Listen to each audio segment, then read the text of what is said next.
రక్షించండి రక్షించండి అయ్యో కాపాడండి నన్ను రక్షించండి ఏమేమి నా గిలిగిలి పెట్ట నువ్వు నాకు చక్కలిగిలి పెట్ట నా మానాన నేనుంటే ఎట్ట చేస్తా చాలా చేస్తా చింపుతా జాకెట్టు తింపుతా లంగా పీకుతా బయట చిచ్చేస్తా చీర ఆడపిల్లను అన్యాయం చేస్తావరా? ఆగు ఆగు స్టాప్. ఎవరు నువ్వు? నేను నిన్న అన్యాయం చేయడం ఏమిటి? అప్పచ్చి చెప్పవే నా గురించి అక్కు పచ్చి. ఎవరయ్యా నువ్వు మా సరస మధ్యలో అడ్డొచ్చి నాలెవరు నుతికేస్తున్నావు?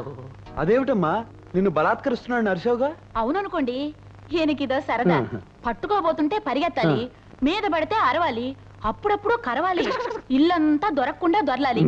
అప్పుడు గాని ఈయనకి తృప్తిగా ఉండదు. కరెక్ట్. దీనినే మా దొరల భాషలో ముద్దుగా రేప్ అంటారు, మీ బోడి తెలుగులో బలాత్కారము అంటారు. ఓరి నీ రేపుని రాజమండ్రి రేవులో ఉతక. అది సరే, దుర్గమ్మ గారు ఇల్లు ఇదేనా? అవును. కొత్తపల్లి నుంచి అన్నపూర్ణమ్మ గారు డబ్బు పంపించారు. డబ్బు తెచ్చావా నా బుద్ధుల మనేటరు బాబు? ఏది ముట్టుకొని నీ జేబు. బలవంతరావు గుడి నుంచి అమ్మ వచ్చేసట్టుంది. రావే జుమ్ జుమ్ జుమ్ జుమ్ జుమ్ ముడుచుకుంది అక్కు. ఏమిట్రా బలవంతు, ఏం చేస్తున్నావు? ఎవరి అబ్బాయి? కొత్తపల్లి అత్త నుంచి సొమ్ములట్టుకొచ్చాడే తల్లి. ఇదిగోనమ్మా 1000 రూపాయలు. ఇక నేను వెళ్తాను. అన్నపూర్ణమ్మ గారికి అన్నా చెప్పాలా? నా బొంద ఇలా 100 1000 పంపితే కుదరదు. ఈసారి 2000 పంపించమన్నాను చెప్పు. అలాగేనమ్మా.